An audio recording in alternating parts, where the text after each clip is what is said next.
Hello everyone, my name is Vimal Raj. I'm a lecturer from Jim's Polytechnic College in the Department of Mechanical. So today we'll be discussing about the unit number 3, that is non-ferrous metal alloys. And this is lecture number 17. So today's topic is bearing materials, aluminum alloys. And this is from the subject called Mechanical Engineering Materials. The subject code is 1625304.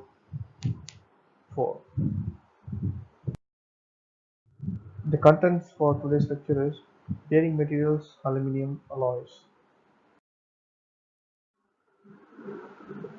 So first of all, what is a bearing material? We all know that a bearing is a material that supports the moving parts, such as shafts, spindles, or machines or mechanisms. So even when you ride a cycle, in the pedal, there is a the pedal is attached to the shaft, right?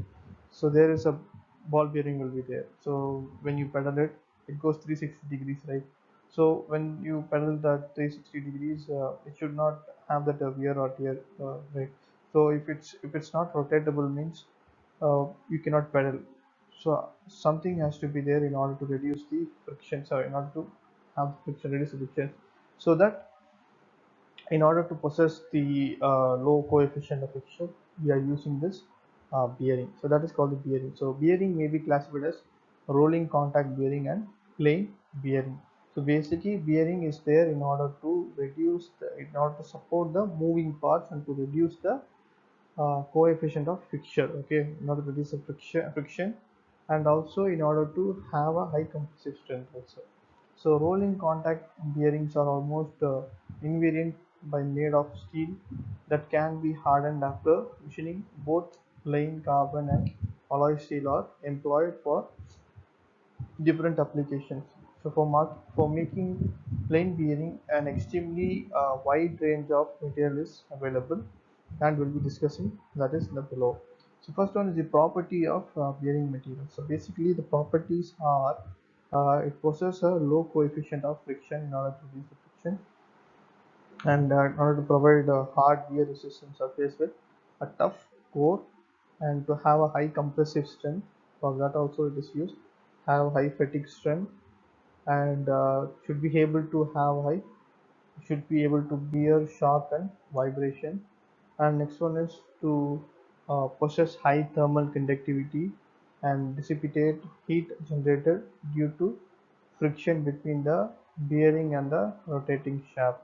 Next one is we possess adequate strength at high temperature. In order to possess adequate strength at high temperature, and the next one is to be such that it can be easily fabricated. So that is the properties of bearing materials. So aluminum and the aluminum monols. First one is the aluminum is a silvery white metal. So basically we all know what is aluminum. So this is the aluminum. So aluminum is a silvery white metal and it possesses the following characteristics. So these are the characteristics.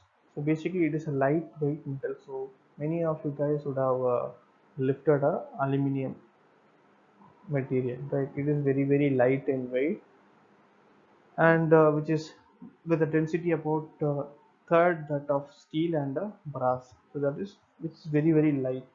So its electric conductivity is about 60% of that of copper. So it is a good conductor of electric.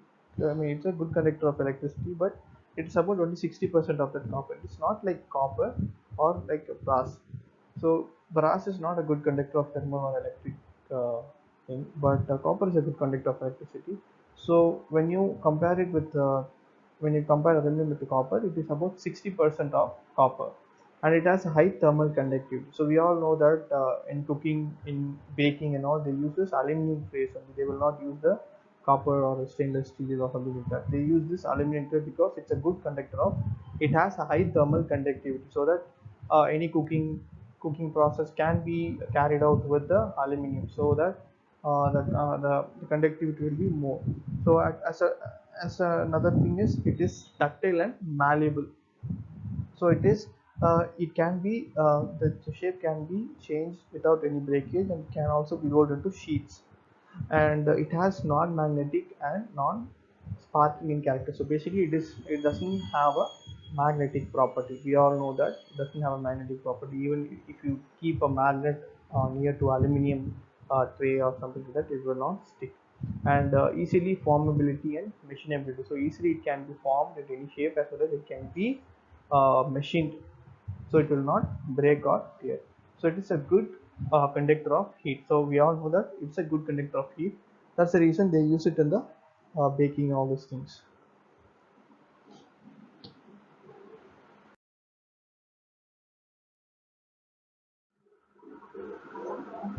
So types of aluminum alloys. Aluminum alloys can be classified as wrought alloy, even like wrought iron. There is a wrought alloy is there, cast alloy is there, heat treatable alloy is there, non-heat treatable alloy is also there. So aluminum alloy consists like aluminum manganese, magnesium, aluminum magnesium manganese, aluminum silicon. So these are the combinations you can see here. So these are the combinations.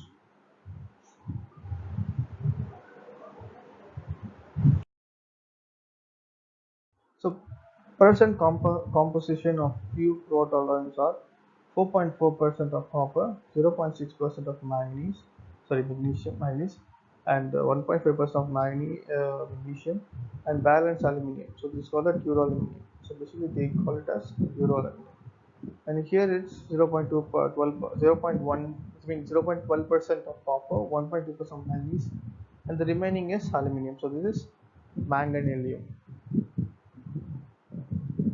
and it is 2.5% of magnesium and 0.2% of chromium. Balance aluminum is indium. Indium, see, I think most of the people would have heard about the indium materials. This indium is this the indium material. This is a combination. 0.6% of silicon, 0.27 of copper, and 1.0 magnesium. 0.2 of chromium. Balance of so percent composition of few cast alloys are 12% silicon, rest is aluminum, and second was 4.5% copper, 5.5% of silicon, this is aluminum. Here is 4% copper, 3% silicon, and this is aluminum. 3.8% magnesium, 1.8% zinc, this is aluminum.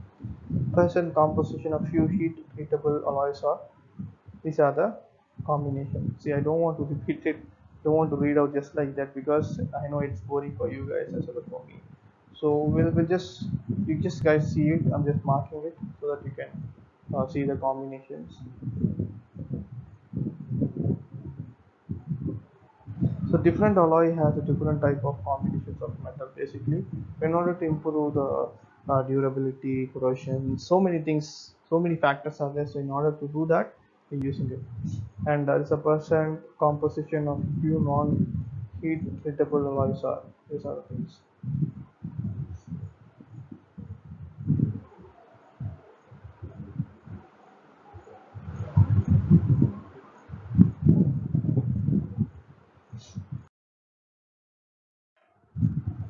So use of aluminum and aluminum alloys. So first one is the transportation industry, structural frameworks. So basically in transportation industries, they use this aluminum alloys because it is lightweighted, so that the weight of the vehicles can be reduced if they use this structure aluminum alloys. So they use it in the structural frameworks, engine parts, and even they use it in the decorative features, hardware, doors, window frames, furnishing, and fitting also they use it. Next one is the overhead conductor and heat exchanger parts. So they use this overhead, the aluminum alloys in the overhead conductors and heat exchanger parts they use. So in food industries, aluminum and its alloy find applications as preparations like equipments, refrigerations, storage containers, bakery equipment. So I was telling about the bakery things, right? Bakery equipments, shipping containers, because these are lightweight and has some durability also.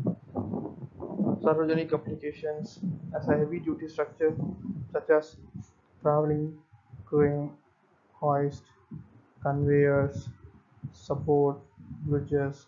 So these are the applications. So in process Industries like handle organic chemical, petrochemicals, and trucks, they use this aluminum alloys.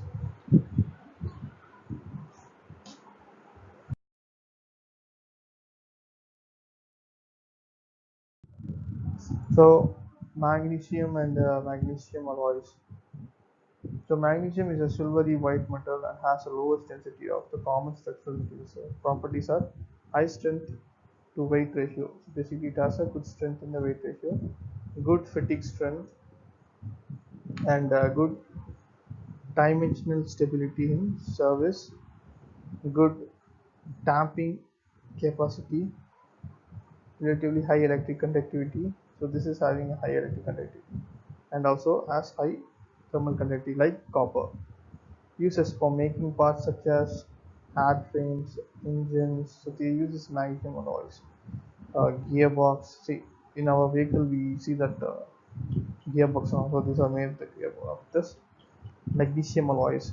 Flooring works can be done with this. Seatings for the etc. Helicopters, aeroplanes, missiles, they use this because it's lightweight as well as it has a high strength to weight ratio. Basically, it depends on the weight ratio. It has strength. So if the weight is increasing, the strength also will increase based on that. For material handling equipment such as hand dredge, conveyors, foundry equipments, they use this magnesium alloys. For storage tanks like electrical drills, chainsaws, power hammers, etc. And moving parts of textile machines and printing equipment, they use this things. And binocular camera bodies. See, some of the camera bodies use the DSLR cameras and all. They use this magnesium alloy body. And the production of uranium, beryllium, zirconium, titanium, etc. So they use all this. Typewriters, dictating machines, calculator, etc. So they use this magnesium alloys for the typewriters, dictating machines, etc.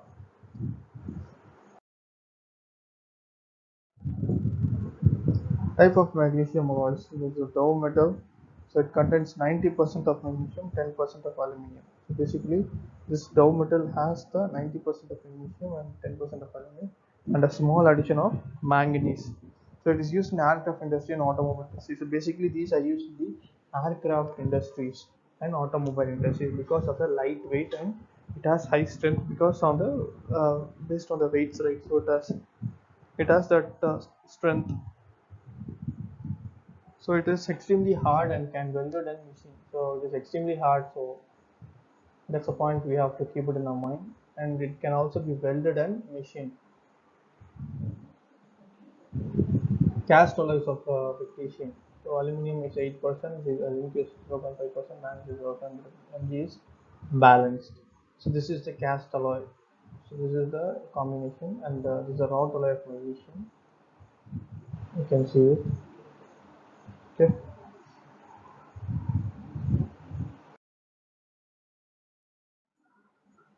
So titanium and its alloys. So basically titanium we all know it's the strongest material.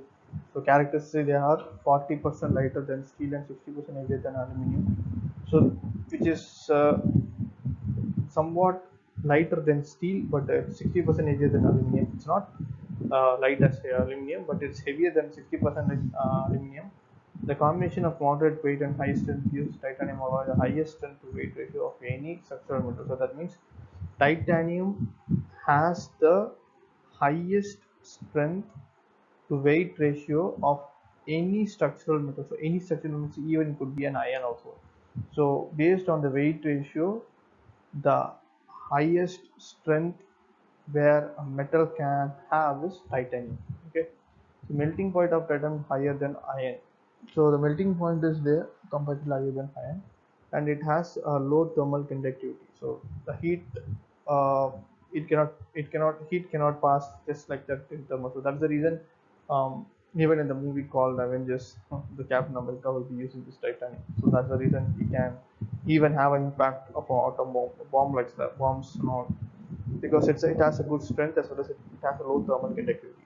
The titanium has a good corrosion resistance because it is a combination of metals, so it has a good corrosion resistance where it will not corrode easily. Next one is it is a thermal coefficient of expansion is low. The thermal coefficient of expansion is very low. So that's a good sign.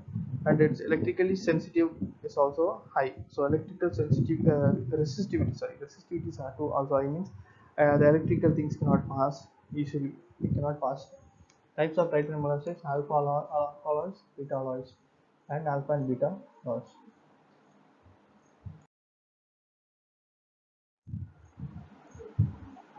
So lead and its alloys. Property of lead: so resistant to corrosion and allows low melting point. So this is the property of lead is it has good corrosion resistance and it has low melting point. Okay. Next one, it is poisonous. Basically it is poisonous. Heavy weight, high density, soft and malleability. So it has heavy weight, lead is and heavy weight. It has high density and softness, high coefficient of expansion and low electrical conductivity. So applications is for radiation purpose, the shielding and production of chains. For weight and counter weights, it is used in copper alloys for a good machinability. Lead-based alloys, it is applied where cheap and corrosion resistant materials is required. An alloy contains 8 to 10% lead are used as a pairing materials. With that, we just come to the conclusion of the video. So today we discussed about the bearing materials, aluminum alloys, and these are the reference book. And with that,